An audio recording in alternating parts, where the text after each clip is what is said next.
El aire de Madrid en pleno julio era un monstruo pegajoso y jadeante. Se adhería a la piel, se colaba por la garganta y convertía cada bocanada de aire en un esfuerzo. Acababa de salir de mi último examen de Historia del Arte, un tedioso análisis de 4 horas sobre la influencia del tenebrismo de Caravaggio en la iconografía barroca española. Mi cerebro se sentía como una esponja reseca, vaciada de todo conocimiento y llena solo de un zumbido sordo de agotamiento. Por un momento, mientras cruzaba el campus de la Complutense, sentí una oleada de euforia. Se acabó. No más noches en vela alimentadas por café barato y ansiedad, no más textos polvorientos, no más la sensación de estar perpetuamente un paso por detrás. El verano se extendía ante mí como una promesa de libertad, pero esa promesa, como un espejismo en el asfalto ardiente, se desvaneció rápidamente. La libertad, me recordé con una punzada amarga en el estómago, no paga el alquiler, ni las matrículas del próximo año, ni la deuda creciente de mis materiales de arte. Mi alegría se disolvió en la misma humedad opresiva del aire, reemplazada por la ya familiar presión en el pecho. Llevaba 2 meses buscando un trabajo de verano. 2 meses de enviar currículums a museos que nunca respondían, a galerías que buscaban becarios sin remuneración, una forma elegante de pedir esclavos, y a bares y restaurantes que me miraban con desdén, a mí y a mi título de casi historiador del arte, como si fuera una especie de chiste andante. ¿Historia del arte? Me había dicho mi padre por teléfono la semana pasada, su voz teñida de esa decepción pragmática que tan bien dominaba. Javier, hijo, con eso no se come. Necesitas algo real, algo con futuro. Para él, real significaba números, hojas de cálculo, un trabajo de oficina de 9 a 5 que me chuparía el alma gota a gota. Mi pasión por la belleza oculta en el lienzo, por las historias susurradas por el mármol y la piedra, era para él una frivolidad infantil. Esa conversación resonaba en mi cabeza mientras mis pies me llevaban por las calles abarrotadas, un contrapunto sombrío al bullicio de la ciudad. Fue entonces cuando lo vi. Para acortar camino hacia mi piso compartido en Argüelles, tomé una calle lateral que normalmente evitaba. Y allí estaba, una aberración en el tejido urbano de Madrid. El cementerio de los susurros olvidados. No era un cementerio cualquiera. No se parecía a los camposantos modernos, con sus céspedes bien cuidados y sus lápidas de granito pulido. Este lugar era antiguo, una reliquia gótica encajada a la fuerza entre edificios de apartamentos de ladrillo visto y una residencia de estudiantes con ropa tendida en los balcones. La incongruencia era casi violenta. El mundo moderno, con su ruido, su prisa y su luz, se detenía bruscamente en sus muros. Los muros mismos eran una declaración de intenciones. No eran simples tapias de ladrillo. Eran murallas de piedra oscura manchada por siglos de lluvia y contaminación, de al menos 3 metros de altura, y coronando la muralla una reja de hierro forjado, cuyas lanzas negras y retorcidas como garras se alzaban hacia el cielo, amenazantes.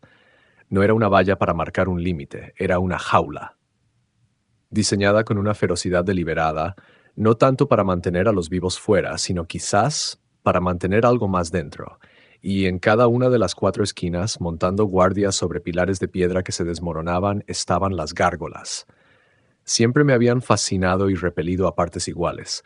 No eran las típicas figuras grotescas que uno podría esperar. Eran 4 entidades idénticas, esculpidas con un detalle perturbador. Cuerpos pequeños y contrahechos, con alas de murciélago plegadas a la espalda y rostros que eran una mueca diabólica congelada en el tiempo. Sus ojos vacíos no miraban hacia la calle, hacia la ciudad viva.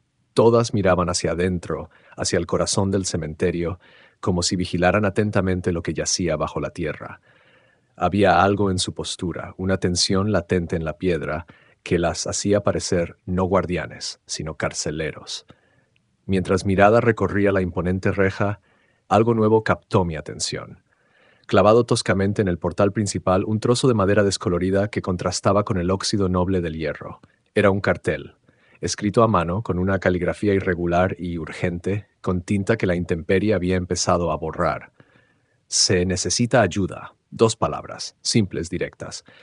Y debajo, en una letra más pequeña y apretada, preguntar en la caseta de seguridad. Solo interesados serios.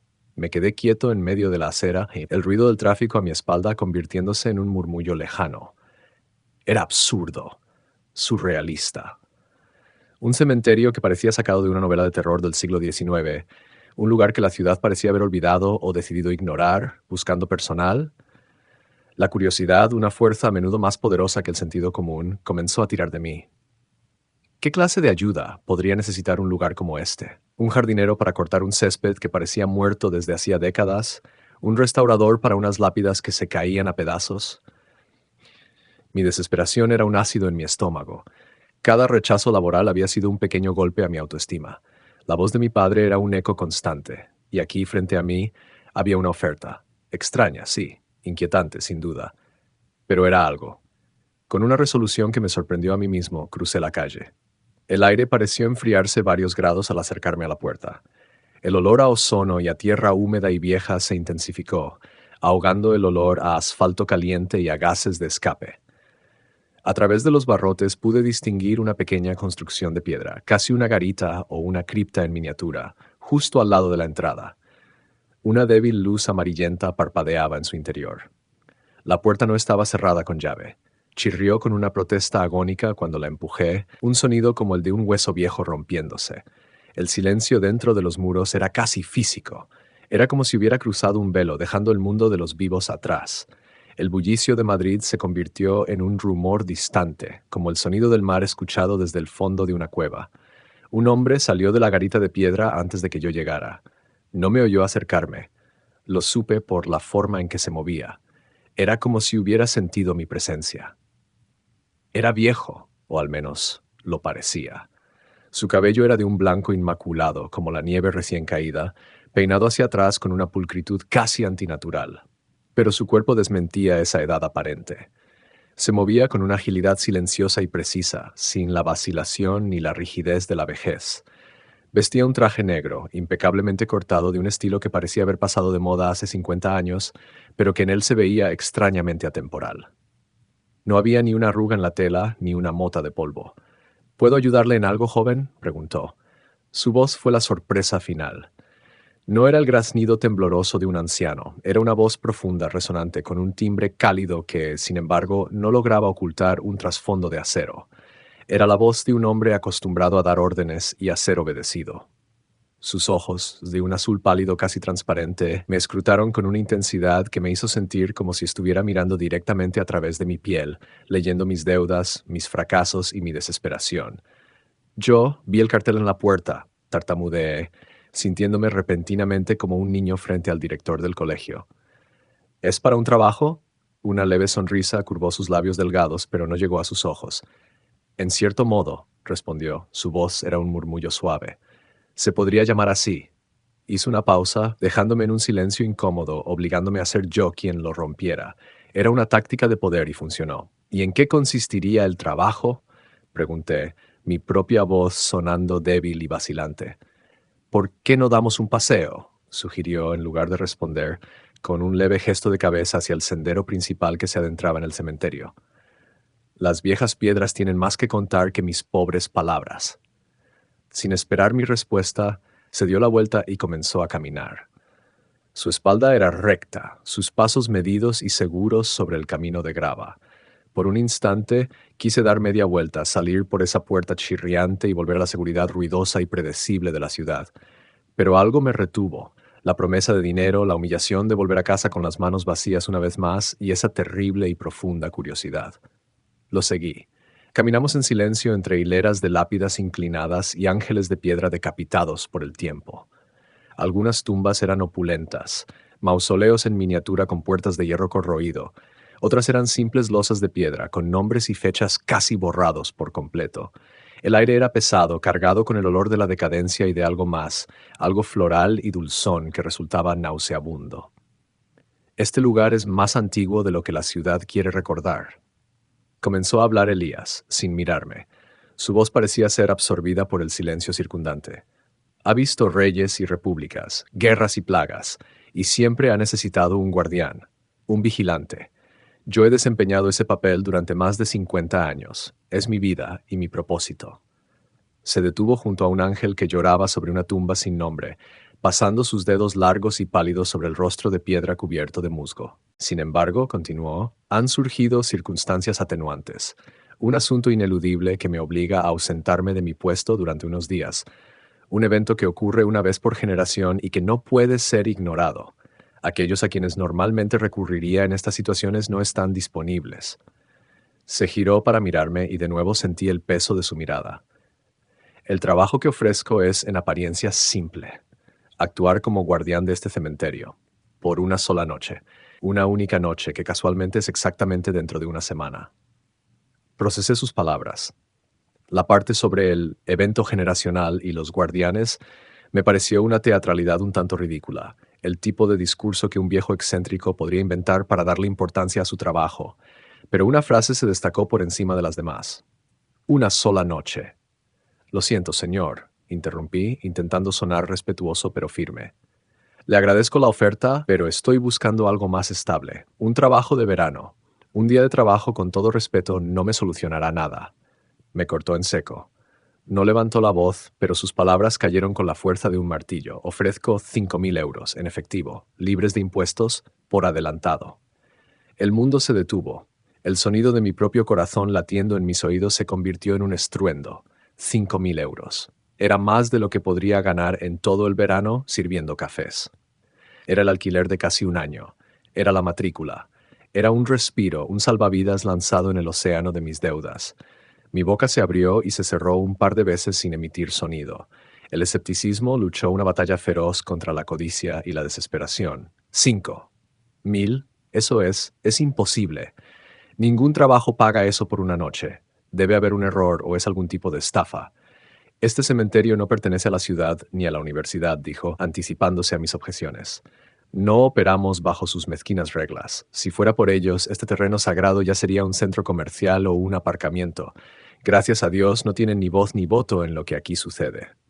Su voz, por primera vez, tenía un filo de amarga animosidad. El silencio que siguió fue denso. Me di cuenta de que no sabía nada. Había entrado en un mundo con sus propias leyes, su propia economía y, presumiblemente, sus propios peligros. El hombre pareció percibir mi confusión y mi miedo, porque su expresión se suavizó ligeramente volviendo a esa máscara de cortesía enigmática. Perdona mis modales, mi nombre es Elías, dijo, extendiendo una mano. Debí haber empezado por ahí. Dudé un segundo antes de estrechar su mano. Su piel era fría, seca como el papel viejo, y su agarre era sorprendentemente fuerte. Javier, respondí. Javier, repitió, saboreando el nombre. Un buen nombre. Fuerte. Se detuvo y me miró fijamente durante un largo momento. Sentí de nuevo esa extraña sensación de ser evaluado, pesado y medido, no como un posible empleado, sino como algo completamente distinto. Luego, con un movimiento lento y deliberado, metió la mano en el bolsillo interior de su impecable chaqueta. Como dije, no pretendo hacerle perder más tiempo, ni el mío ni el suyo. Sacó un juego de llaves. No era un llavero moderno de acero inoxidable. Era un aro de hierro pesado y oscuro, del que colgaban media docena de llaves de bronce y hierro, de formas y tamaños arcaicos. La más grande era casi del tamaño de mi mano, con un diseño intrincado que parecía una cruz estilizada. Me las tendió. La elección es tuya, Javier, dijo, su voz ahora un susurro grave, pero necesito que la tomes, ahora. El aro de metal colgaba en el aire entre nosotros, pesado de promesas y de amenazas. 5.000 euros. Una noche. ¿Qué podría salir mal? ¿Que el viejo no apareciera con el dinero? Sería una noche perdida, nada más. ¿Que fuera una broma pesada? Ya había sufrido humillaciones peores en mis entrevistas de trabajo. Mi mano se movió casi por voluntad propia.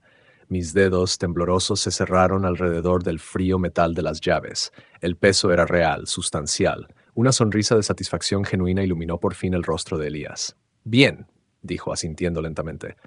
Una buena elección. Vuelve aquí dentro de una semana exacta al anochecer, a las 9 en punto. Estas llaves te darán acceso a mi caseta. Encontrarás una carta sobre el escritorio. Es de vital importancia que la leas antes de empezar. Te explicará todo lo que necesitas saber. Tu dinero estará en el cajón, dentro de un sobre.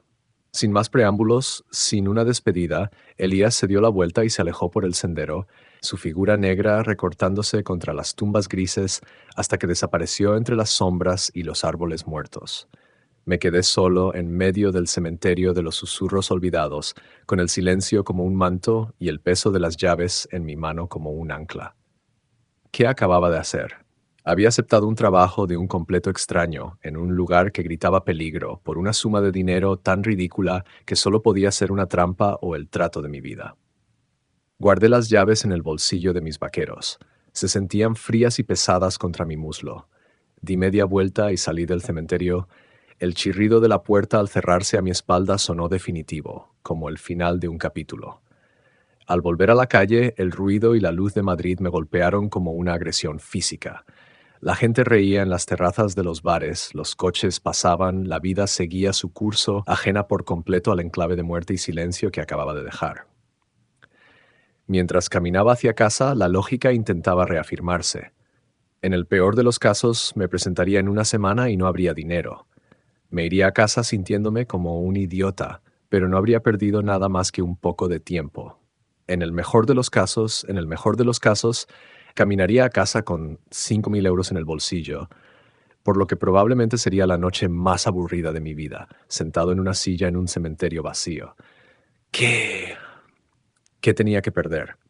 Esa pregunta resonaría en mi cabeza durante toda la semana, un eco burlón que se haría más y más fuerte a medida que se acercaba la noche señalada.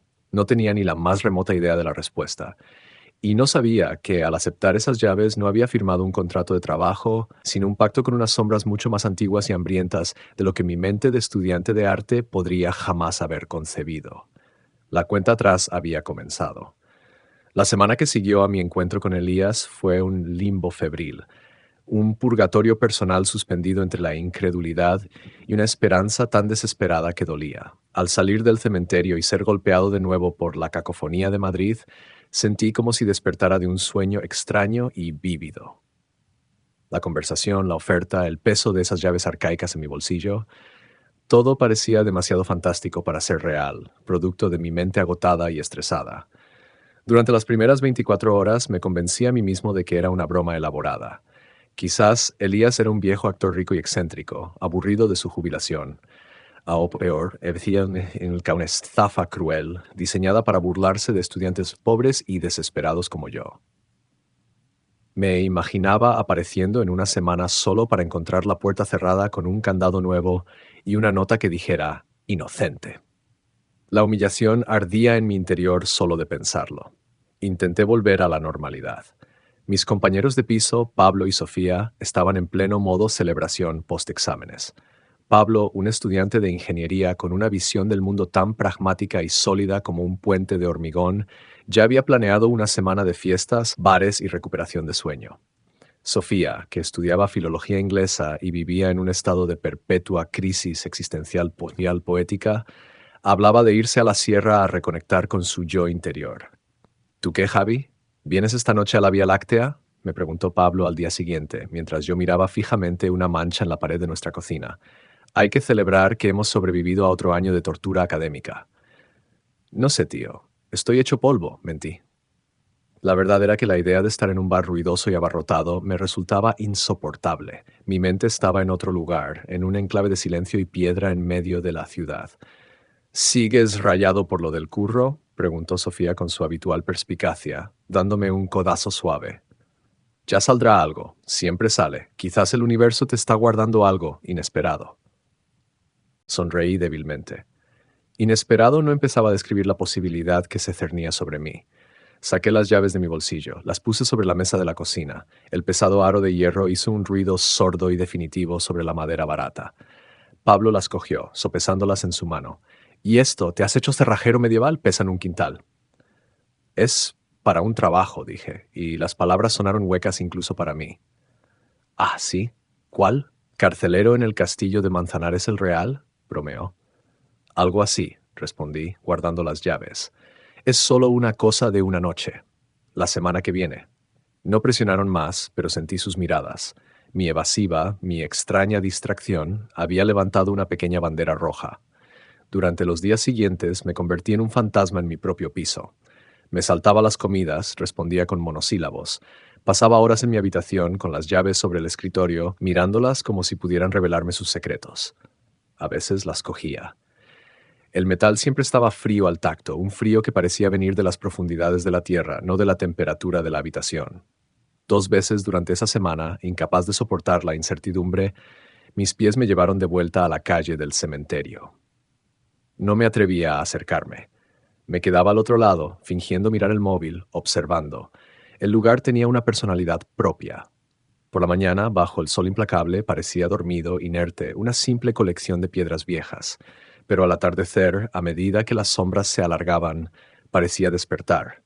Los contornos de las tumbas se afilaban. Las gárgolas parecían tensar sus músculos de piedra, sus muecas se volvían más malévolas. Juraría que el aire a su alrededor era más oscuro, como si el cementerio absorbiera la luz.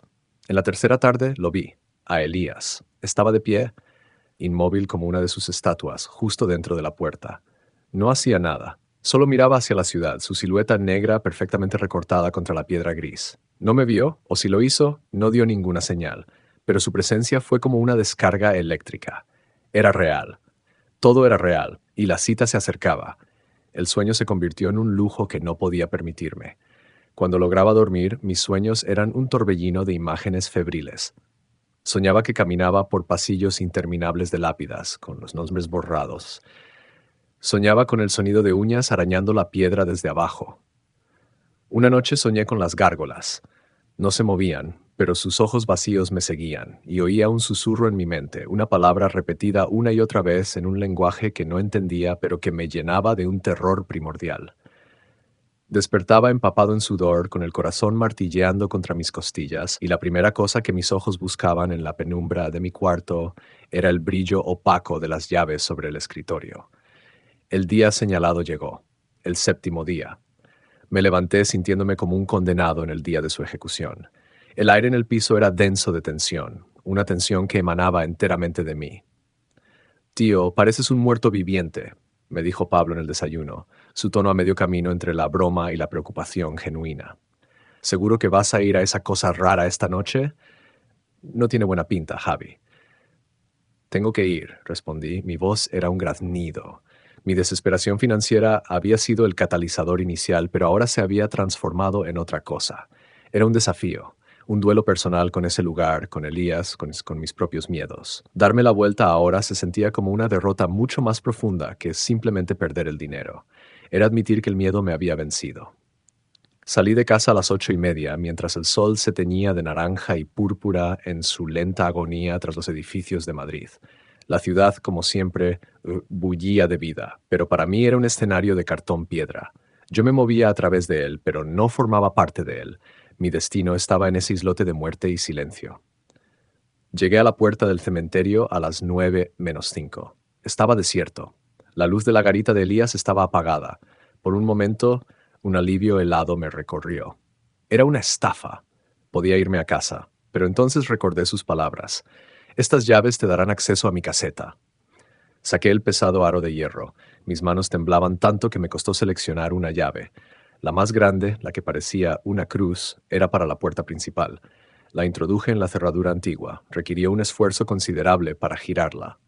El mecanismo interno protestó con una serie de clics metálicos y secos que resonaron en el silencio de la calle. La puerta se abrió con el mismo gemido agónico de la primera vez. Entré y la cerré tras de mí. El sonido del pesado cerrojo encajando en su sitio fue el sonido más solitario que había oído en mi vida. Estaba dentro, solo. El silencio aquí era diferente al de antes. Era expectante. Caminé hacia la garita de piedra. La puerta de madera maciza parecía sellada. Probé varias llaves hasta que una, de bronce y con una cabeza en forma de trébol, encajó. La cerradura giró suavemente. Empujé la puerta y entré. El interior era espartano y extrañamente limpio. Olía a piedra fría, a ozono y a algo más, a hierbas secas como lavanda y romero. No había desorden. Solo una silla de madera de respaldo recto, un mostrador de piedra pulida por el uso y contra la pared del fondo un imponente armario de madera oscura con 2 puertas y una cerradura de hierro. Mi primer pensamiento, el más humano y desesperado, fue el dinero.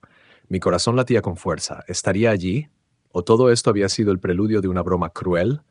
El mostrador tenía un único cajón. Probé otra llave, una pequeña y simple de hierro. Encajó.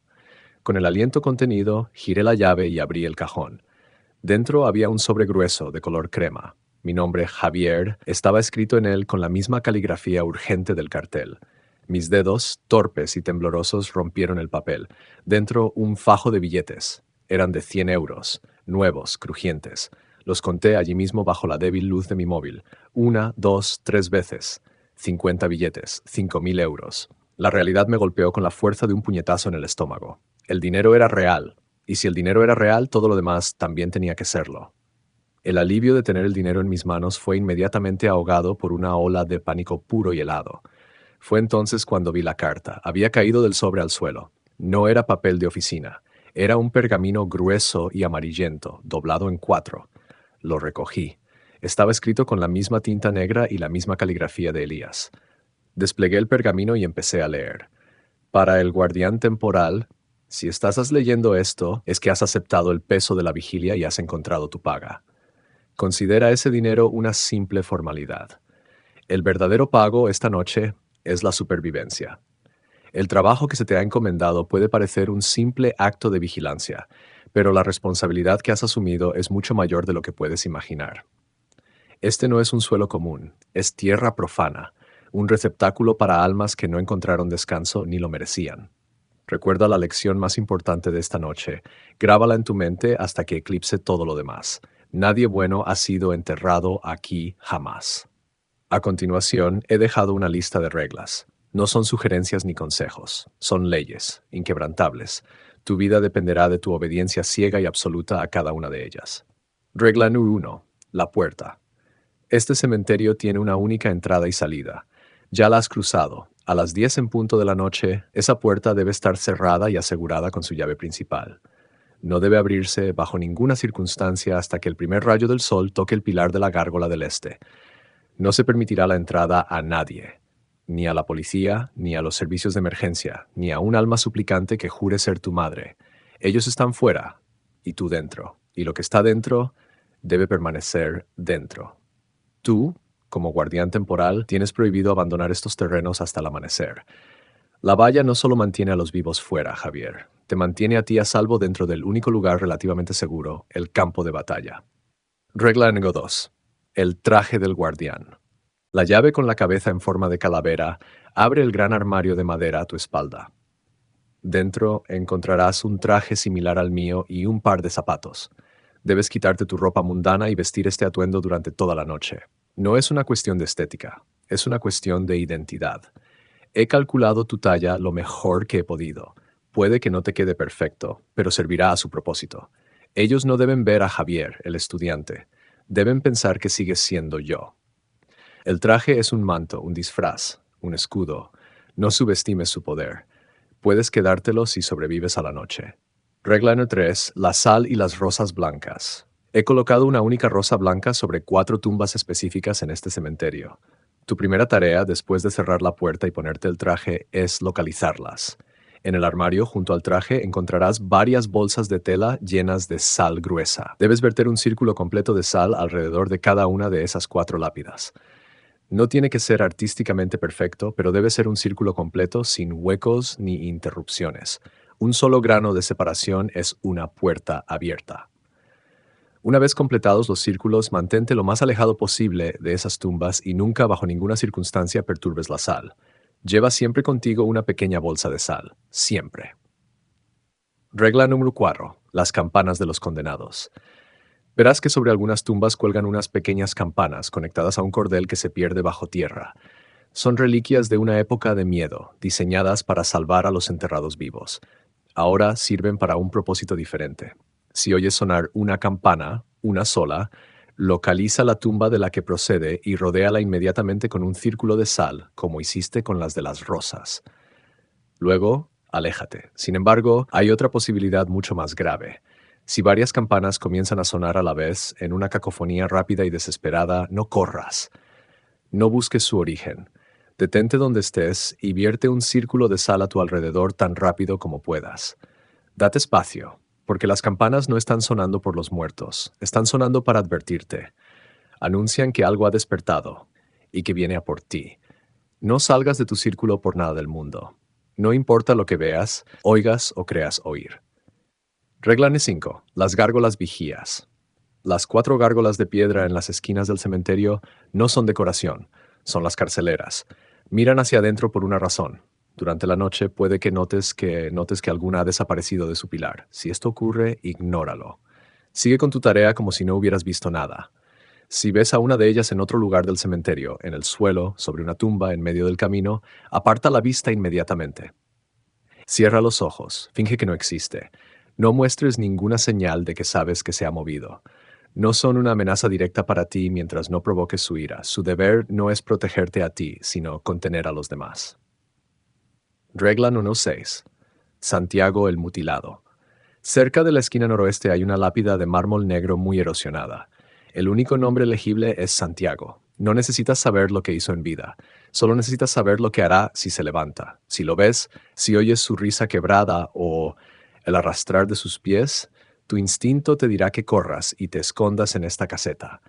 Haz exactamente lo contrario. No vuelvas aquí. Corre hacia su tumba. En el armario encontrarás una vela negra en un candelabro de plata. En el bolsillo del traje hay un pequeño mechero de plata grabado. Debes encender esa vela y colocarla sobre la tumba de Santiago. No importa lo cerca que esté él, no importa lo que te grite. Enciende la vela. Una vez que la llama prenda, no le des la espalda. Obsérvalo. Él se quedará quieto, paralizado por la llama. No te muevas hasta que la llama se extinga por sí sola. Solo entonces estarás a salvo de él. Al amanecer, abre la puerta, deja las llaves en el cajón y vete. No mires atrás, que la noche te sea leve. La supervivencia es tu sueldo. Atentamente, Elías. Terminé de leer la carta y el pergamino resbaló de mis dedos inertes. El sudor frío me perlaba la frente y me bajaba por la espalda. Esto no era una broma. No era la excentricidad de un viejo.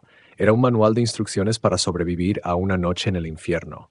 El dinero, mis 5.000 euros, seguía sobre el mostrador. Ya no parecía un tesoro. Parecía el pago a un mercenario contratado para una misión suicida. Miré la puerta de la caseta, luego el imponente armario de madera oscura. Fuera, la última luz del día había muerto. La noche había caído sobre el cementerio de los susurros olvidados, y mi turno acababa de empezar. El tiempo se fracturó. Por lo que pareció una eternidad, me quedé inmóvil en la fría quietud de la caseta de piedra, un prisionero entre tres objetos que definían mi nueva realidad. El sobre con el dinero, que ahora parecía una burla, la carta de reglas, que era mi sentencia, y el imponente armario de madera que contenía mi única y extraña esperanza de supervivencia. Mi primer instinto fue puramente animal, atrincherarme. Podía arrastrar el pesado escritorio de piedra para bloquear la puerta, podía acurrucarme en un rincón y esperar a que saliera el sol, podía ignorar las reglas, al viejo Elías y a todo este circo demencial. ¿Qué era lo peor que podía pasar? ¿Que el viejo se enfadara y se quedara con su dinero? Ya lo tenía. Estaba en mi mochila, un fardo pesado y reconfortante. Podía simplemente esperar. Pero una voz más fría y profunda que mi propio pánico me susurró desde el fondo de mi mente. Era la lógica, afilada por el miedo. Si Elías había sido tan meticuloso con el pago, ¿no sería igualmente meticuloso con las consecuencias? La carta no decía, por favor, haz esto. Decía, tu vida dependerá de tu obediencia. El no hacer nada no se sentía como una opción segura. Se sentía como un suicidio pasivo. La imagen de las gárgolas, con sus ojos vacíos mirando hacia adentro, brilló en mi memoria. Eran las carceleras, y yo estaba encerrado con los prisioneros. Negarme a seguir las reglas del juego era como entrar en la jaula del león y darle la espalda. Con un temblor que recorría todo mi cuerpo, me agaché y recogí la carta, doblándola y metiéndola en el bolsillo interior del pantalón. Luego, mis ojos se posaron en el aro de llaves, la que tenía la cabeza en forma de calavera, la llave del armario. Caminé hacia él como un autómata. La madera era oscura, casi negra y fría al tacto. La cerradura de hierro era grande y ornamentada. Introduje la llave. Giró con un chasquido metálico que pareció resonar en todo el cementerio. Tiré de las dos puertas. Se abrieron sin un solo chirrido, con una suavidad antinatural. Un olor brotó del interior, el mismo que impregnaba la caseta, pero 1000 veces más concentrado. Ozono, ozono, como el aire después de una tormenta eléctrica. Hierbas secas, lavanda, romero y algo más, algo amargo y resinoso, como el incienso de una iglesia olvidada, y el olor inconfundible de la piedra fría y la tierra profunda. Dentro, colgado de una percha de madera tallada, estaba el traje. Era de un negro profundo, hecho de una tela pesada, similar a la lana, pero con un brillo sutil que absorbía la luz. No tenía ni una arruga, ni una mota de polvo. Junto a él, un par de zapatos de cuero negro, lustrados hasta alcanzar un brillo de espejo. En un estante de arriba, varias bolsas de tela, abultadas y pesadas, y una más pequeña, vacía, con un cordón para atarla a la cintura. La sal. Y a su lado, un candelabro de plata deslustrada que sostenía una única y gruesa vela de cera negra. Me quité la mochila y empecé a desvestirme, dejando caer mi ropa, vaqueros, camisetas, zapatillas, un montón desordenado en el suelo. Eran los últimos vestigios desde mi antiguo yo, del Javier estudiante que se preocupaba por el alquiler y las notas. Cada prenda que me quitaba era un lazo roto con ese mundo. Tomé el traje. La tela era rígida y fría. Al ponerme los pantalones y la camisa blanca y almidonada que venía con él, sentí una extraña transformación. La chaqueta era pesada, con hombreras estructuradas que me enderezaban la espalda. Metí la mano en el bolsillo del pecho y mis dedos encontraron un objeto pequeño, frío y pesado. El mechero de plata. Lo saqué y lo examiné bajo la luz de mi móvil. Era una pieza exquisita, grabada con símbolos entrelazados que no reconocí, espirales, lunas crecientes y ojos estilizados. No era un mechero de gas, era de mecha y gasolina, un objeto de otra época. Cuando terminé de vestirme y me calcé los zapatos, que me quedaban con una precisión inquietante, me atreví a mirar mi reflejo en un pequeño espejo con el cristal manchado que había en el interior de una de las puertas. No me reconocí. El que me devolvía la mirada era un extraño, un hombre más alto, más severo. El traje negro me daba una autoridad que no sentía. Mi rostro, pálido y con ojeras, parecía el de un sacerdote o un funerario. Ya no era Javier, era el guardián. El pensamiento me produjo un escalofrío que no tenía nada que ver con la temperatura. Llené la pequeña bolsa de tela con sal de una de las más grandes y me la até a la cintura. Guardé el mechero de plata en el bolsillo junto con la carta de Elías. Cogí mi móvil, activé la linterna y, tras una última y profunda bocanada de aire que olía a hierbas y a miedo, salí de la caseta. El cementerio nocturno era un mundo completamente diferente. La oscuridad no era una simple ausencia de luz, era una presencia espesa y aterciopelada que se adhería a todo. El haz de mi linterna parecía débil, un intruso temeroso en un reino de sombras. La luna, casi llena, arrojaba una luz fantasmal a través de las ramas esqueléticas de los árboles, creando un tapiz de luces y tinieblas que se movía con la brisa, haciendo que las estatuas parecieran respirar y las lápidas moverse. Mi primera tarea, las rosas blancas, los círculos de sal. Empecé a caminar por el sendero principal con los sentidos alerta hasta un punto doloroso. Cada crujido de la grava bajo mis nuevos y rígidos zapatos de cuero sonaba como una explosión. El susurro del viento entre las tumbas parecía modularse en palabras que no llegaba a comprender. Sentía 1000 ojos sobre mí, los ojos vacíos de los ángeles de piedra, los de las gárgolas que sabía que estaban en las esquinas y otros que no podía ver. Tardé casi 10 minutos en encontrar la primera rosa. Estaba en una sección más antigua del cementerio, donde las lápidas eran simples losas de piedra medio hundidas en la tierra. Y allí, sobre una de ellas, cuyo nombre era ilegible, descansaba una rosa blanca. Era perfecta. Sus pétalos parecían de porcelana bajo la luz de la luna, sin una sola mancha, sin un atisbo de marchitamiento. Era una visión de una belleza tan pura que resultaba obscena en aquel lugar de absoluta decadencia. Saqué la bolsa grande de sal del bolsillo interior del traje. Mis manos temblaban mientras abría el nudo. Me arrodillé sobre la tierra húmeda y empecé a verter la sal. Mi primer intento fue torpe. La sal salía a borbotones. Mi corazón latía con furia, aterrorizado por la idea de dejar un hueco. Un solo grano de separación es una puerta abierta. La frase de Elías era un martillo en mi cerebro. Fui más despacio, moviéndome con cuidado alrededor de la tumba, dejando un rastro blanco y grueso sobre la tierra negra. Cuando finalmente conecté el final del círculo con el principio, me levanté y lo inspeccioné con la linterna durante casi un minuto. Estaba completo. Exhalé un aliento que no sabía que estaba conteniendo. No pasó nada. El silencio siguió siendo absoluto. La rosa permaneció inmóvil. La única diferencia era esa barrera blanca y fantasmal que ahora protegía la tumba, o la aprisionaba. No estaba seguro de cuál era la respuesta correcta. Continué mi búsqueda. Encontré la segunda rosa a los pies de un mausoleo imponente, cuya puerta de hierro estaba entreabierta, revelando una oscuridad insondable en su interior. Tuve que luchar contra el impulso de no mirar dentro mientras vertía el segundo círculo, sintiendo una corriente de aire helado que emanaba de la cripta. La tercera estaba en un lugar apartado, bajo un tejo nudoso y antiguo cuyas ramas parecían garras. Y la cuarta y última, para mi horror, estaba peligrosamente cerca de la esquina noroeste, la zona que la carta había designado como el lugar de descanso de Santiago, el mutilado. Mi piel se erizó al verter el último círculo, mi linterna barriendo constantemente las sombras a mi alrededor, esperando ver una figura levantarse de la tierra.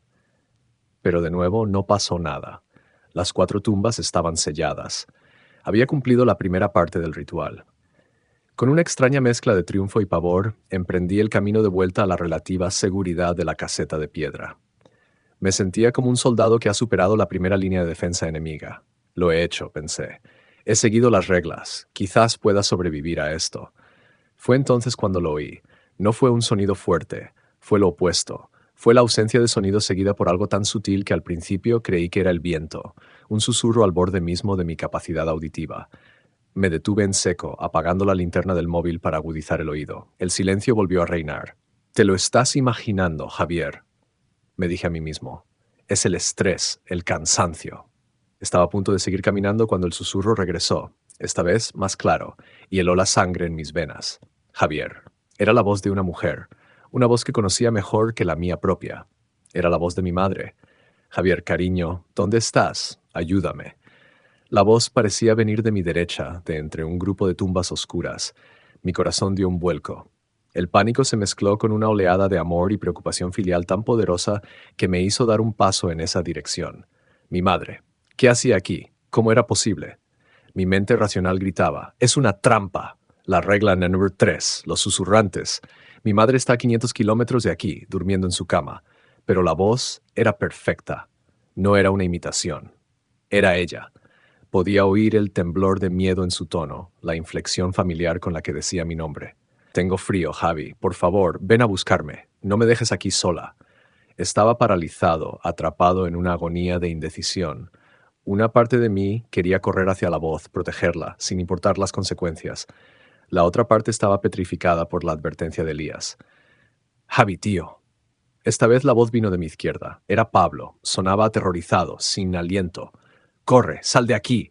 El viejo nos ha encerrado a todos. Sofía está herida. Nos va a matar. Tienes que ayudarnos». Las voces comenzaron a superponerse. La voz de Sofía llorando.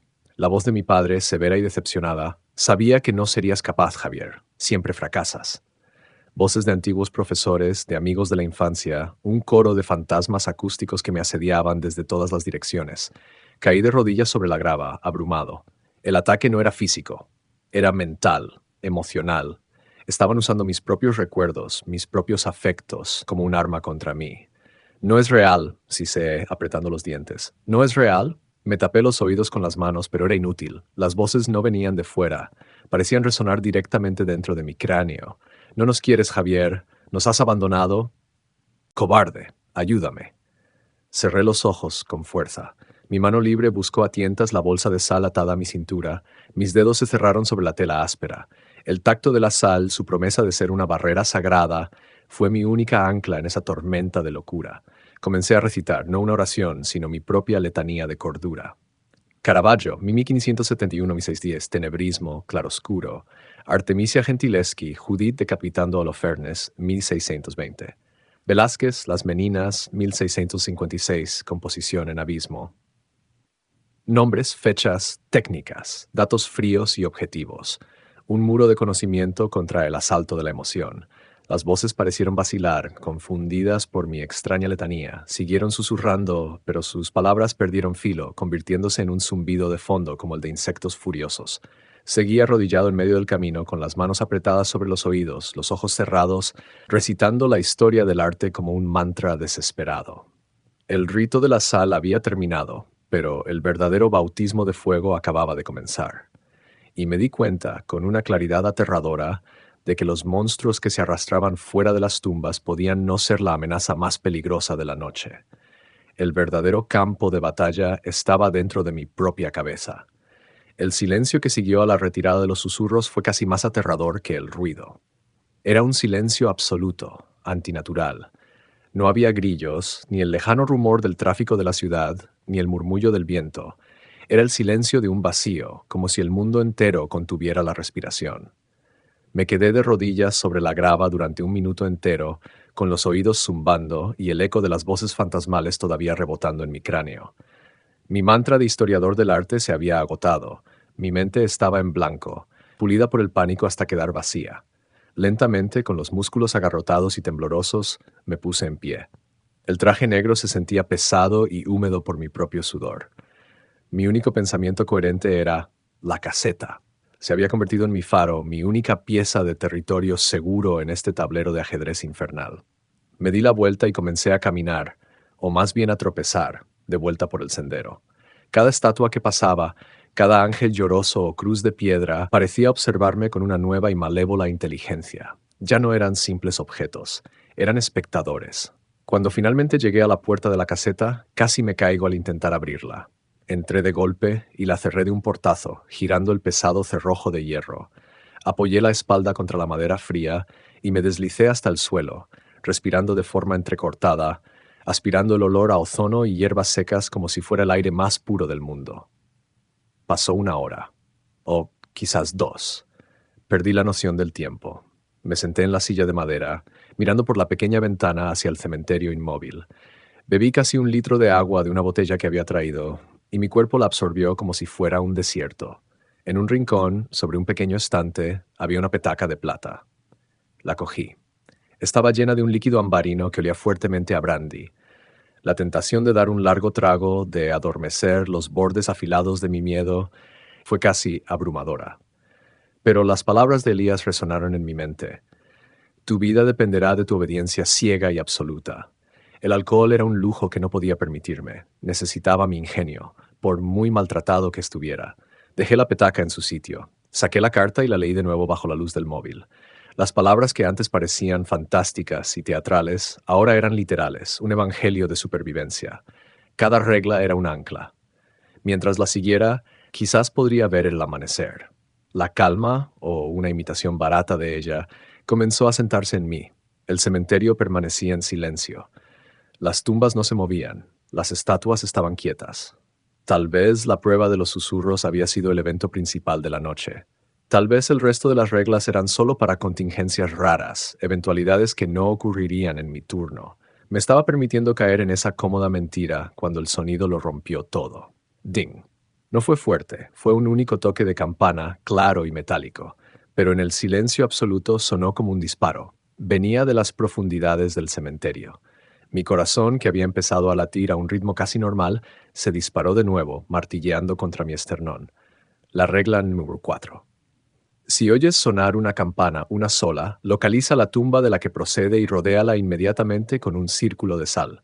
Me levanté de un salto, el pánico barriendo la falsa calma. Cogí una de las bolsas de sal grandes del armario y la linterna de mi móvil, aunque mis ojos se posaron en una vieja lámpara de queroseno que había en un rincón. Parecía más apropiada para la tarea. Luchando con manos temblorosas, logré encenderla con el mechero de plata de Elías. La llama amarilla y parpadeante arrojaba sombras danzantes y parecía mucho más viva y cálida que el frío haz del LED. Abrí la puerta y salí de nuevo a la noche. Ting. Otro toque, ayudándome a orientarme. Parecía venir de la parte este del cementerio. Empecé a moverme, esta vez no por el sendero principal, sino entre las hileras de tumbas. La luz de la lámpara deformaba las sombras, haciendo que los crucifijos parecieran hombres con los brazos extendidos y que los ángeles parecieran agazaparse para saltar. ¡Ting! El sonido era intermitente, errático, lo que hacía difícil precisar su origen. Me adentré más en la oscuridad, sintiéndome como un explorador en un mar de piedra y muerte. Finalmente lo vi. En una pequeña tumba sin adornos, olvidada entre dos mausoleos familiares, había un pequeño soporte de hierro oxidado del que colgaba una campanita de latón. La campana se balanceaba suavemente de lado a lado como si una mano invisible la estuviera empujando. Y la cuerda que salía de su badajo estaba tensa, tirante, hundiéndose directamente en la tierra removida sobre el ataúd. Alguien, o algo, estaba tirando desde abajo. La visión era tan absurda y tan real que me quedé paralizado por un segundo. Luego la urgencia de la regla me espoleó. Me arrodillé y, con una rapidez que no sabía que poseía, vertí un círculo de sal alrededor de la lápida.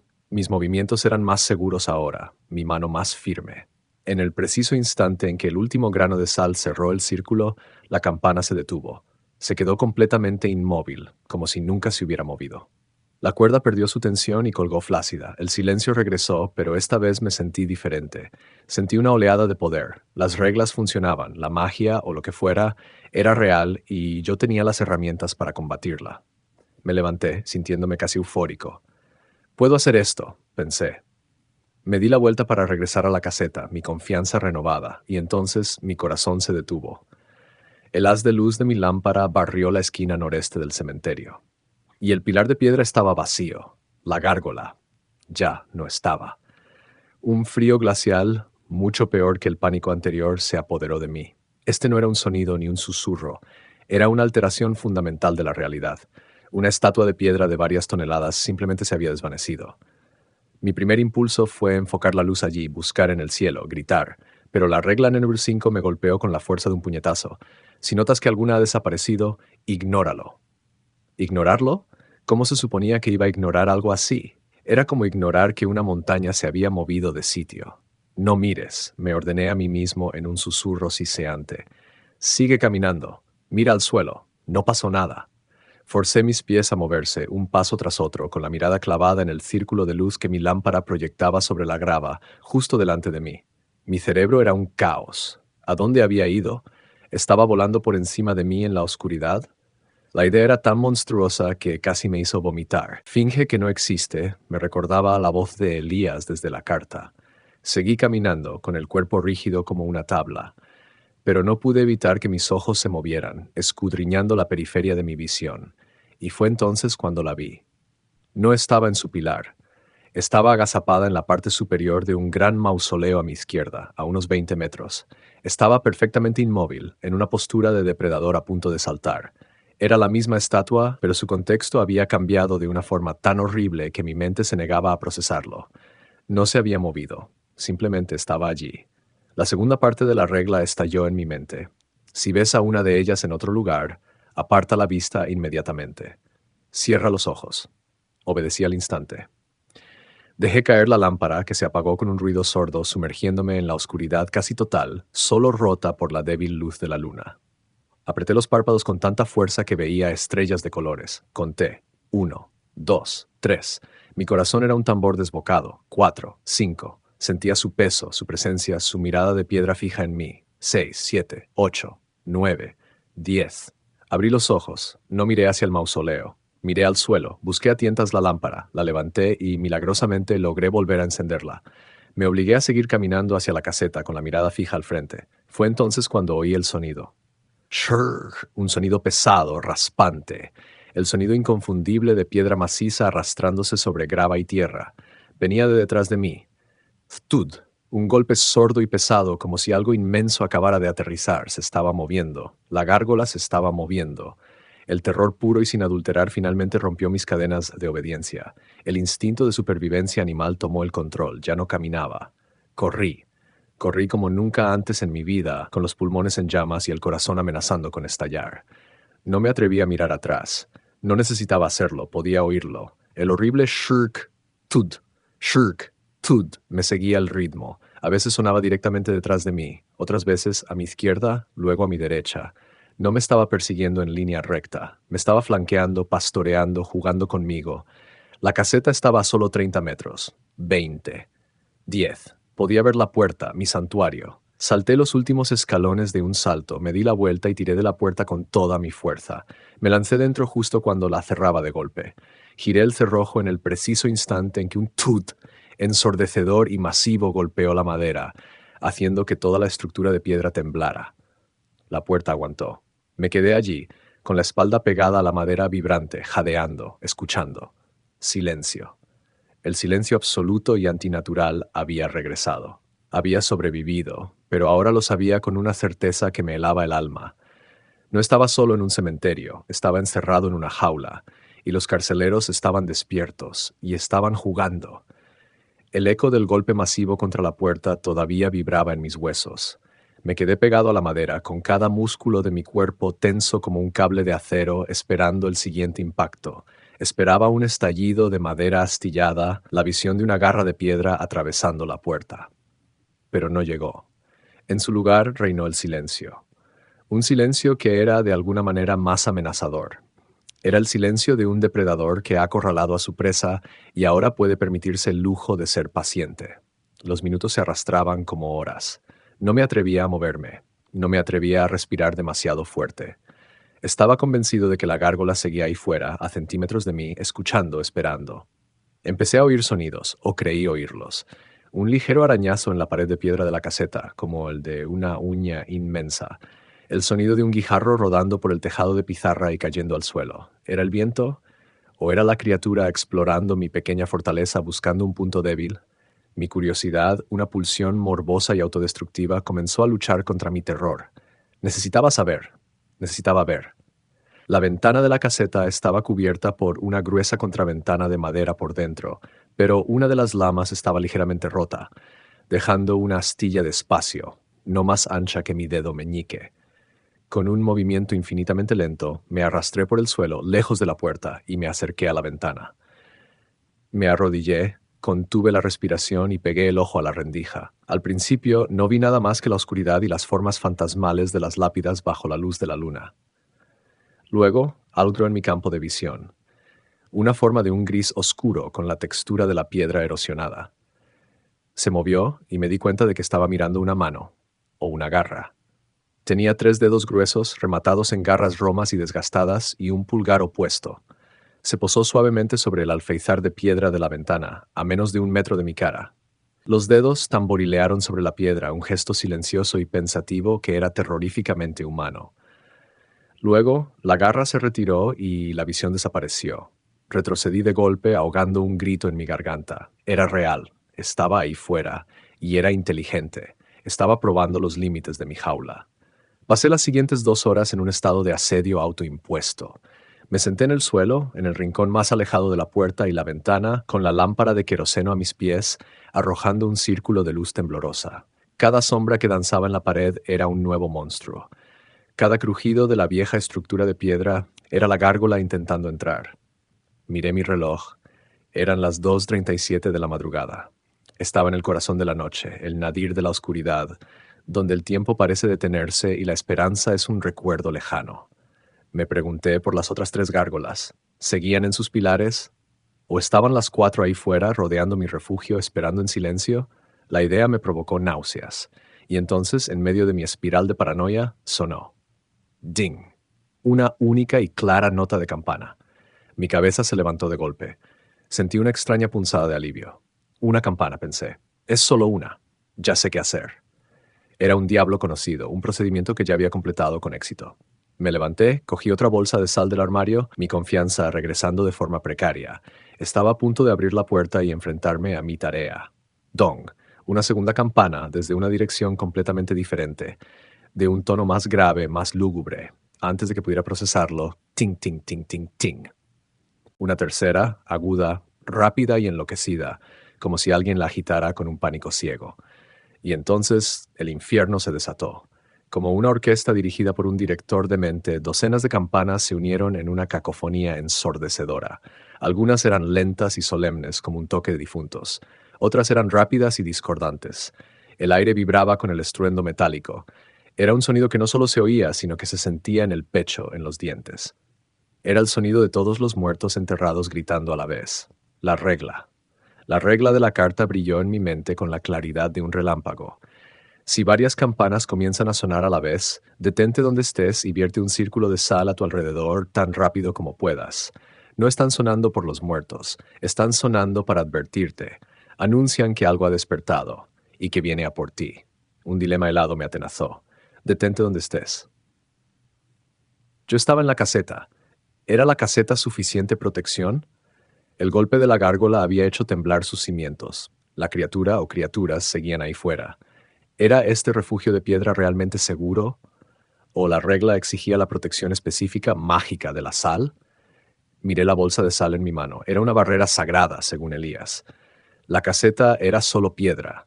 La piedra se podía romper. Tomé una decisión. La regla explícita superaba la seguridad implícita. Con un grito que fue mitad desafío y mitad terror, abrí la puerta de golpe y me lancé a la noche.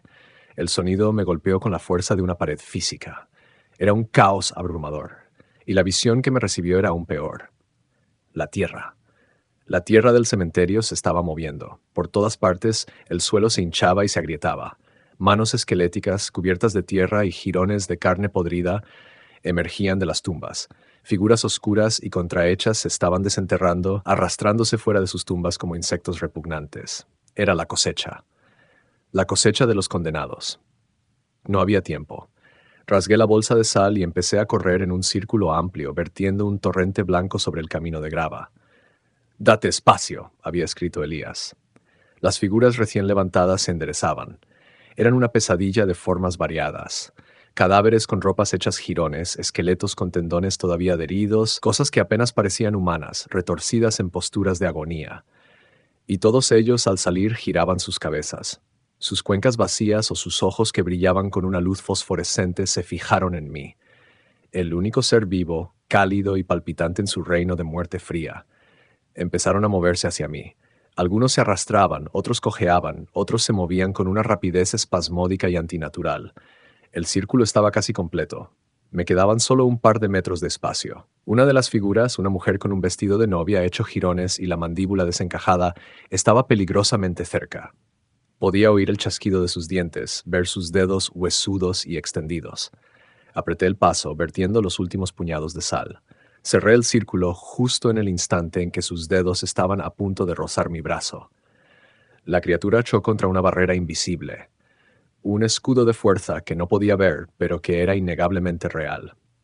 Retrocedió con un siseo de frustración, como el de agua sobre metal al rojo vivo.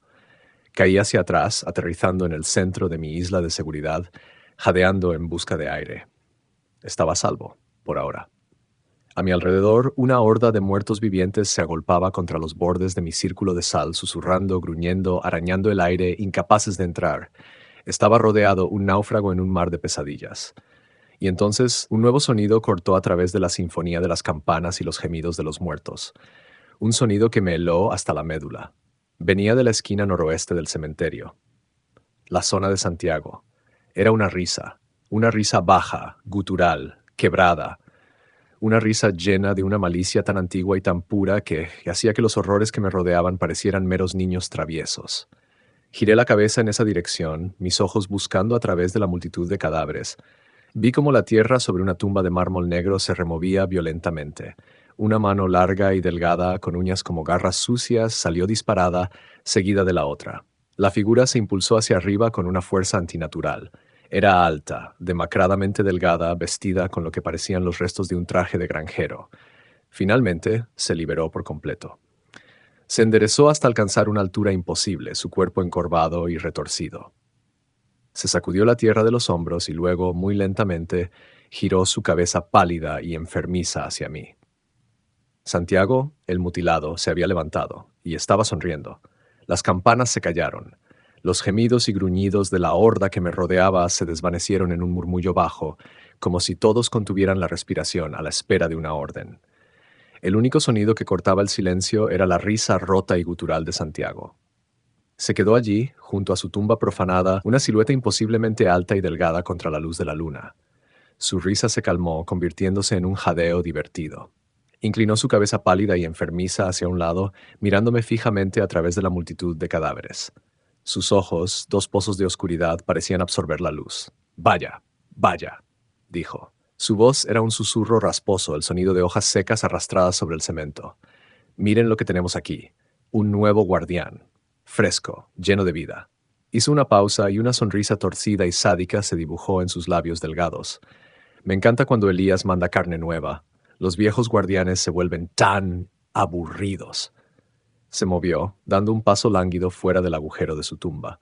La horda se apartó a su paso, abriendo un camino para él como si fuera la realeza. No cargó contra mí. Empezó a caminar lentamente, en paralelo al borde de mi círculo de sal, como un tiburón rodeando una jaula.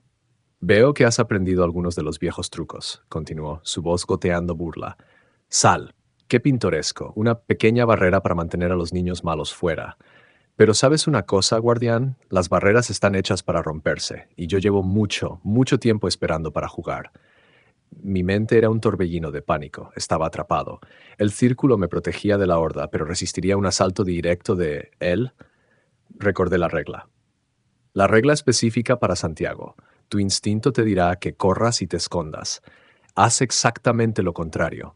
Corre hacia su tumba. Miré hacia la caseta, luego hacia la tumba de Santiago en la esquina noroeste. Y en ese instante, el plan del infierno se hizo claro en mi mente. La vela, el candelabro, estaban en el armario, dentro de la caseta. Para derrotarlo tenía que abandonar mi única protección, correr a través de un ejército de muertos, entrar en la caseta, coger el arma y luego volver a salir para correr directamente hacia el monstruo. Era un plan suicida. Era el único plan que tenía. Santiago se detuvo en su paseo. Me miró fijamente y su sonrisa se ensanchó, mostrando unos dientes amarillentos y desiguales. ¿Sabes qué es lo más divertido de la casa, guardián? Susurró. La esperanza. Esa pequeña y estúpida chispa en los ojos de la presa que le hace creer que puede escapar. Así que voy a darte una oportunidad. Voy a darte una ventaja para que sea más entretenido. Y entonces su voz resonó en todo el cementerio fuerte y clara. 10. Mi sangre se convirtió en hielo. Una cuenta atrás. 9. No había tiempo para pensar. Era ahora o nunca.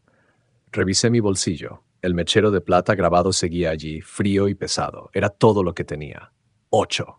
Respiré hondo, toqué la pequeña bolsa de sal en mi cinturón y rompí el sello de mi propio círculo, saltando fuera de la barrera protectora. En el instante en que mis pies tocaron el suelo profano, la horda rugió como una sola entidad y se abalanzó sobre mí. Manos huesudas me agarraron, dedos podridos se engancharon en la tela de mi traje. El hedor a tumba y a carne rancia era abrumador. 7. Empecé a correr, abriéndome paso a la fuerza. Metí la mano en mi bolsa de sal y arrojé un puñado a la cara de un cadáver que intentaba morderme. Siseó y retrocedió, su piel quemándose como si le hubiera echado ácido. Funcionaba. 6. Corrí a trompicones hacia la caseta, usando mi pequeña bolsa de sal como un arma, lanzando puñados para crear brechas momentáneas en la marea de muertos. Era como nadar contra una corriente de pesadillas. 5. Llegué a la puerta de la caseta. La horda se agolpaba detrás de mí, golpeando la madera, arañando la piedra. Entré de un portazo y eché el cerrojo, el corazón latiendo tan fuerte que temía que se me saliera del pecho. Estaba dentro, pero los muertos golpeaban la puerta y las ventanas, sus gemidos ahogados creando un coro demencial. 4. Corrí hacia el armario, lo abrí de un tirón y mis ojos buscaron frenéticamente. Allí estaba. La vela negra, gruesa y grasienta, en su pesado candelabro de plata. La cogí. Se sentía fría y extrañamente orgánica al tacto. 3. Con el candelabro en la mano, me di la vuelta. La puerta de la caseta temblaba bajo los golpes de la horda. Tenía que volver a salir. Tenía que correr hacia el origen de mi terror.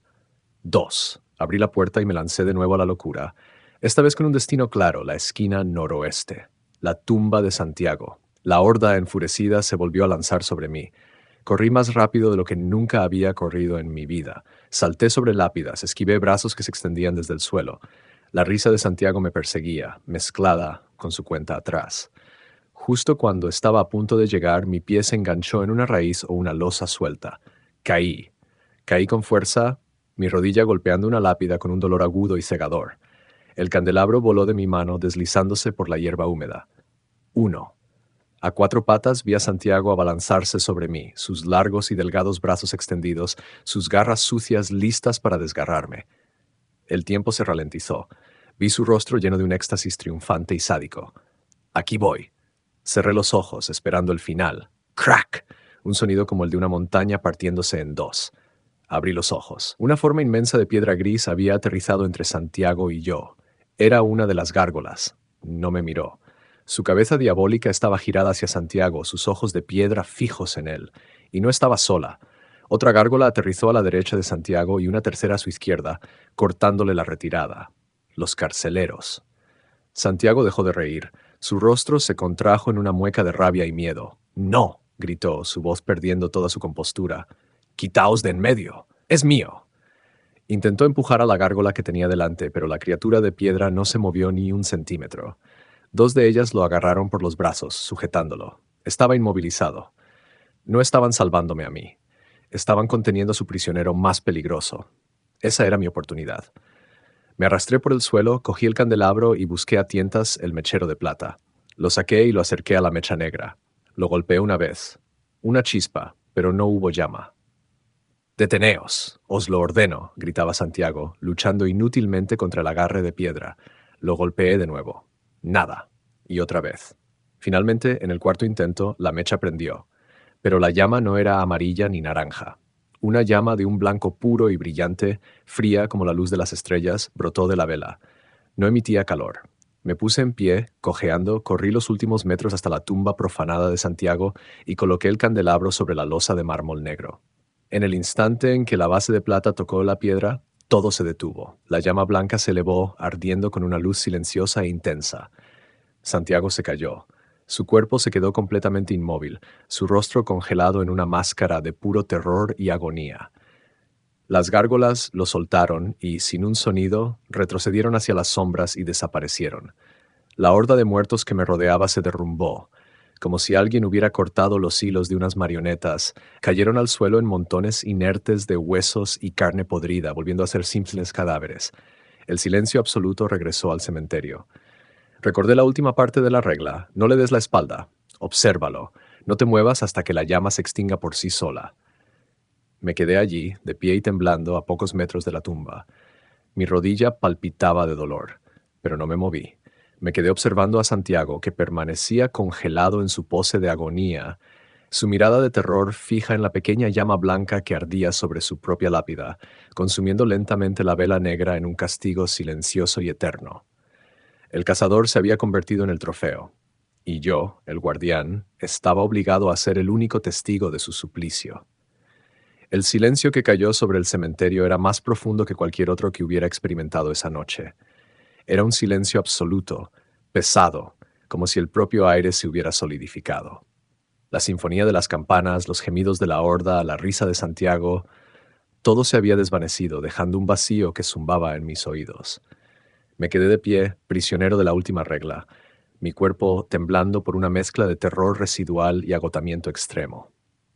El dolor en mi rodilla era una punzada aguda y constante, un ancla que me recordaba que todo aquello era real. Mi mirada estaba fija en la escena que tenía delante, la figura congelada de Santiago, su rostro una escultura de agonía muda y la llama blanca y fría que ardía sobre su tumba. La llama no parpadeaba, no danzaba, ardía con una intensidad constante y sobrenatural, emitiendo una luz pálida que no proyectaba sombras. Era como un agujero de luz blanca en el tejido de la noche, y Santiago estaba obligado a mirarla, su castigo eterno, o al menos hasta que la vela se consumiera. El tiempo perdió todo su significado. Los segundos se estiraron hasta convertirse en minutos, los minutos en eones. No podía moverme, no podía apartar la vista.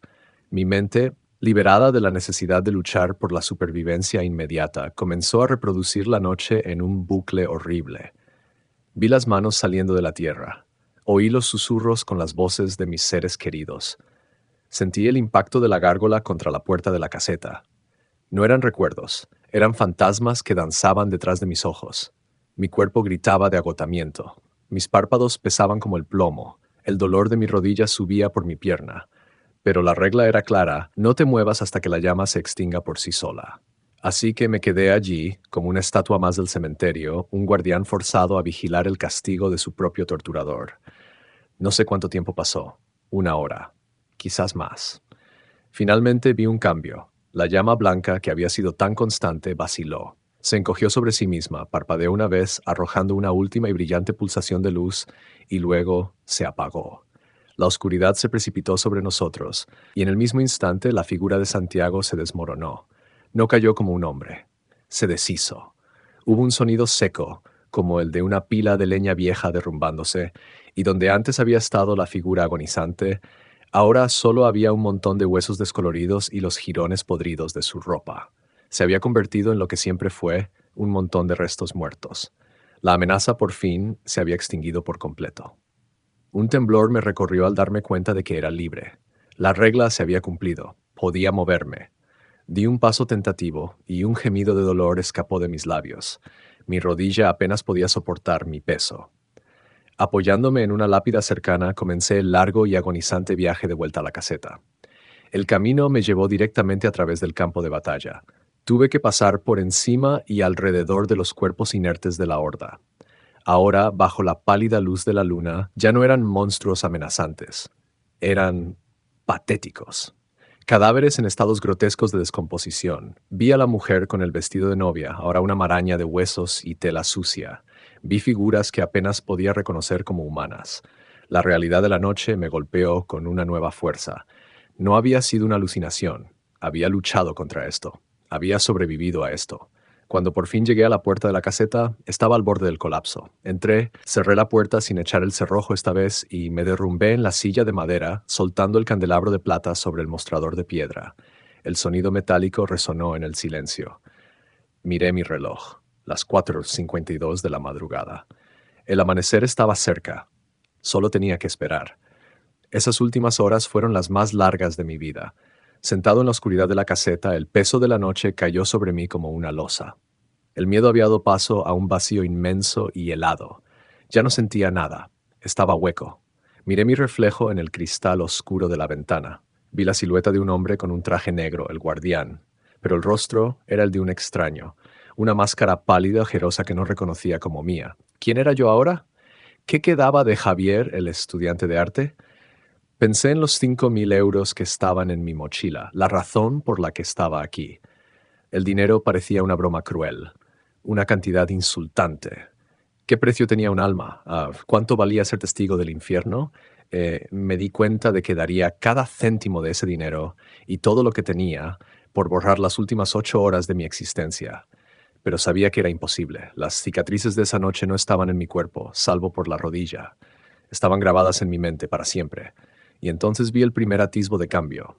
En el este, el negro absoluto del cielo comenzó a diluirse en un azul oscuro, luego en un gris pálido y enfermizo. No fue un amanecer hermoso, fue un amanecer cansado, reacio, como si al sol le costara un esfuerzo inmenso levantarse para iluminar un mundo que había albergado tales horrores. A medida que la luz gris se filtraba en el cementerio, vi algo increíble. Los cuerpos de la horda esparcidos por el suelo comenzaron a desvanecerse. No se quemaron ni se convirtieron en polvo. Simplemente se hundieron.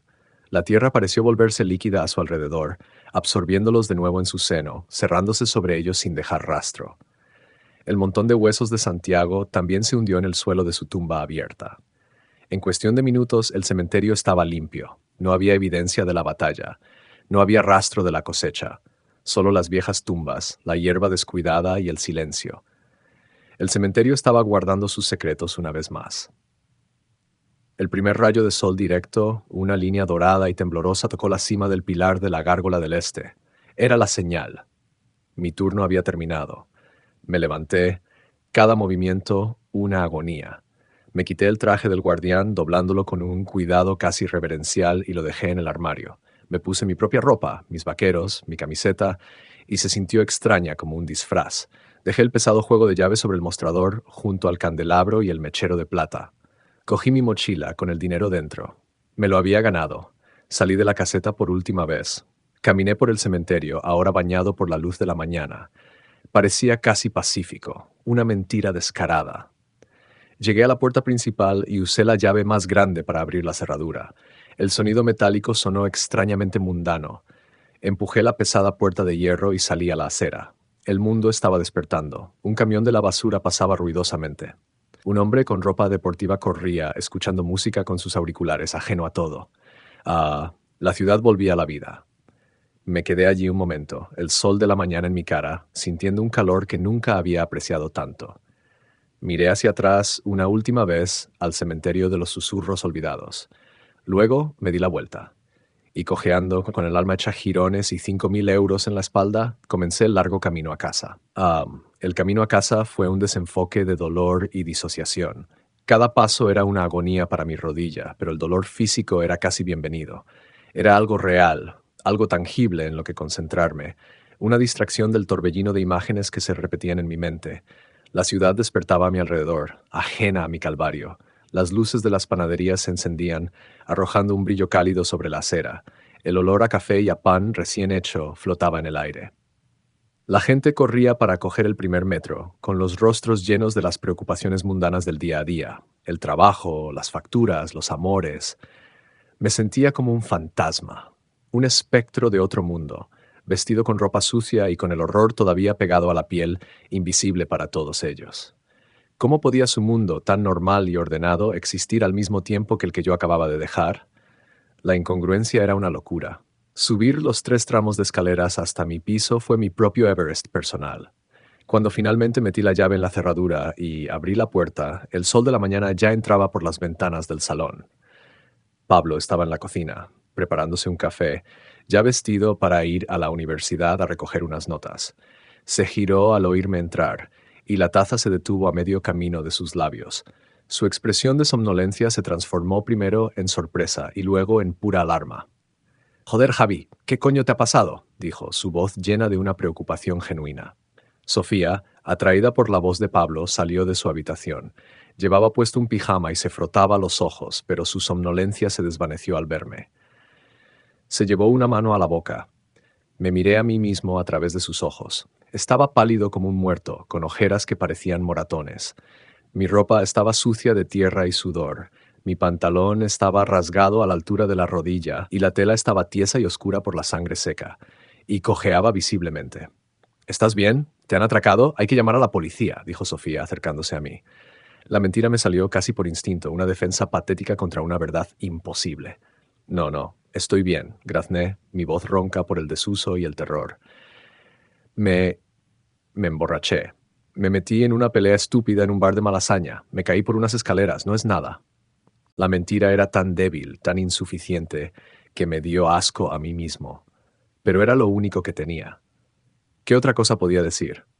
«Hola, chicos. Vengo de luchar contra un ejército de muertos vivientes, unas gárgolas que se mueven y el fantasma de un granjero sádico en un cementerio encantado. Pero no os preocupéis, me pagaron 5.000 euros por ello». Me habrían ingresado en un psiquiátrico antes de que terminara la frase. Pablo me miró con escepticismo, pero también con alivio.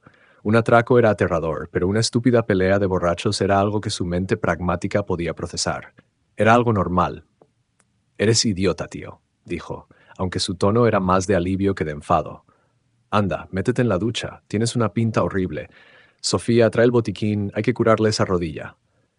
Me cuidaron, limpiaron y vendaron mi herida, me hicieron comer algo, y con cada acto de amabilidad, con cada pregunta preocupada, sentía que el muro entre nosotros se hacía más y más alto. Ellos estaban aquí, en el mundo real, y yo estaba al otro lado, en la orilla de una noche de la que nunca podría hablar.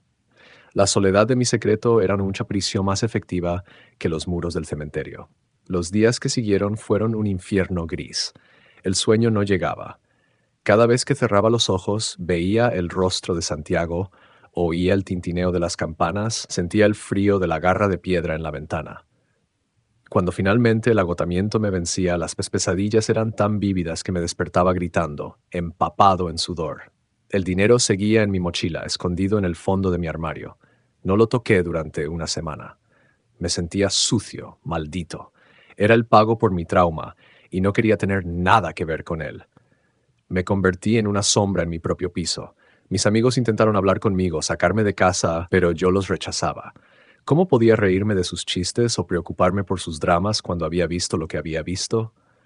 Su mundo se había vuelto trivial, y el mío, incomprensible para ellos. Estaba solo. Finalmente, la necesidad me obligó a actuar. Usé parte del dinero para pagar la matrícula del año siguiente y varios meses de alquiler por adelantado. Lo hice de forma mecánica, sin sentir alegría ni alivio. Era dinero de sangre, pero era lo único que me mantenía a flote. Poco a poco volví a la vida o a una imitación de ella, y fue mi arte, mi vieja pasión, la que me dio una especie de ancla. Empecé a visitar el Museo del Prado de nuevo, pero ya no miraba los cuadros de la misma manera. Me pasaba horas frente a las pinturas negras de Goya, Saturno devorando a su hijo, el aquelarre. Ya no eran fantasías de un genio atormentado, eran la verdad. Goya había visto lo que yo había visto, él lo sabía. Encontré un consuelo extraño en el arte de lo grotesco, en las representaciones de los demonios y los condenados. Era el único lenguaje que podía empezar a describir mi experiencia. Un mes después de aquella noche, reuní el valor para caminar por la calle del cementerio. Mantuve mi distancia, quedándome en la acera de enfrente. Y allí estaba él, Elías. Estaba de pie junto a la puerta, tan impecable y atemporal como siempre, con su traje negro. Su pelo blanco brillaba bajo el sol. Me vio. Lo supe en el instante en que sus ojos azules y pálidos se encontraron con los míos a través del tráfico. No sonrió, no saludó, simplemente me miró. Y luego, muy lentamente, inclinó la cabeza en un leve asentimiento. No era un saludo, era un reconocimiento, una señal de respeto de un veterano a otro. En esa mirada silenciosa lo entendí todo. No había sido solo un trabajo, había sido una prueba, una audición, una iniciación a una verdad oculta. El mundo tenía guardianes, y por una noche yo había sido uno de ellos. Le devolví el asentimiento, un único y corto gesto, y luego me di la vuelta y me alejé. No había nada más que decir. Nunca he vuelto a hablar con él. A veces, cuando paso por allí, lo veo de lejos. Seguimos intercambiando esa mirada silenciosa, el único vínculo de nuestro secreto compartido. No le he contado a nadie lo que pasó. ¿Quién me creería? Pero la noche nunca me ha abandonado del todo. A veces, cuando estoy solo en la oscuridad de mi habitación, a punto de dormirme, un susurro helado me despierta. 10, 9, 8. Ya no me paraliza el terror. Ahora es solo un recordatorio, una cicatriz en mi alma que nunca sanará. El precio que pagué por sobrevivir, el eco eterno de los susurros en el cementerio. Y así termina la historia de Javier. Una historia que nos recuerda que hay puertas en este mundo que, una vez abiertas, nunca se pueden cerrar del todo. Y que los monstruos más aterradores no siempre son los que tienen garras y dientes. A veces son los recuerdos con los que estamos condenados a vivir en silencio.